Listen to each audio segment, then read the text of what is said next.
Governor Lee Kinyanjui, please welcome Your Excellency and make a few remarks.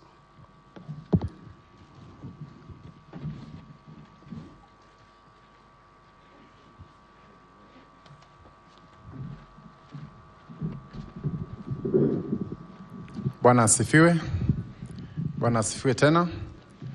Asante. Nataka kuchukua nafasi hii kwanza kuwakilisha rambirambi zangu kwa familia ya Gideon Moi, marafiki na wale wote ambao tumekuja hapa kwa heshima ya Gideon Moi siku ya leo.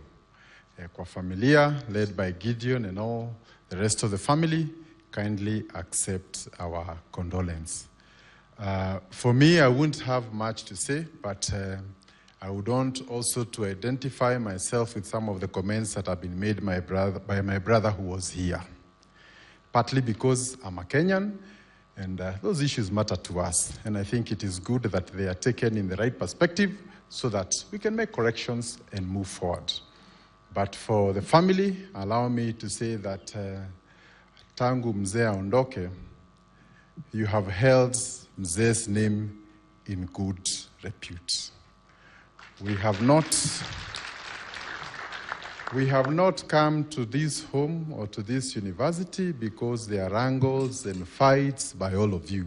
Not that we must always agree, but even in our disagreement, let us do it in a manner that we can resolve it and hold Mzee's name up there. I want to assure you, half of the people who have come here may not have known June personally, but they knew Mzee. And we say a good name is better than any riches you can imagine.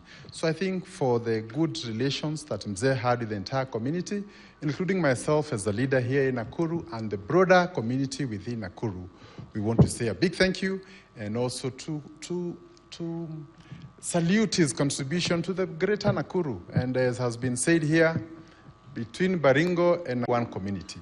And I personally want to also express my concern that the insecurity in Baringo is not acceptable.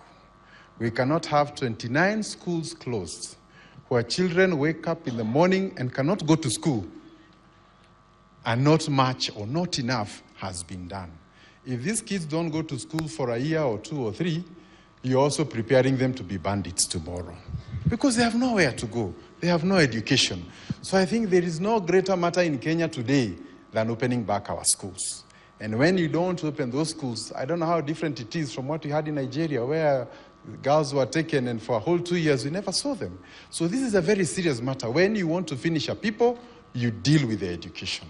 So I think for the people of Baringo and the leadership in Baringo, I think we must come together and also impress upon the leadership that we cannot be quiet when our people out here are sleeping outside, when women cannot be able to go to the shamba and our children cannot go. And in conclusion also, let me salute also the Mzee family, because after 2002, when Mzee left office, the person who came in was not his candidate. That was Moi Kibaki. However, they came up with a way of working together. And I want to say, even in the time when we had a referendum 2010, I was a member of parliament here, and Moi Kibaki was very concerned that Mzee is going towards no, and Kibaki is going towards yes. But he kept on sending me emissary here, and I wambia Mzee, what is it? What are the issues? All those things. Because he did not anticipate a situation where a former president and a sitting president would be talking in different parts. And I want to say we succeeded in that mission. And anything that Mzee wanted, even in his retirement, Kibaki was there to do it. So I think today we must also learn from Mzee. You don't need to agree with your predecessor, but you must protect them so that even the day you are not there, you will also be. That is a simple principle. You won't be there forever. And I think for the leaders who are here, the younger people who are there, we really want to urge that we want our country, when leaders talk in unity, when leaders talk in peace, we also see the symbol of unity that is very necessary. And to once again, thank you. Continue having good relations with the community.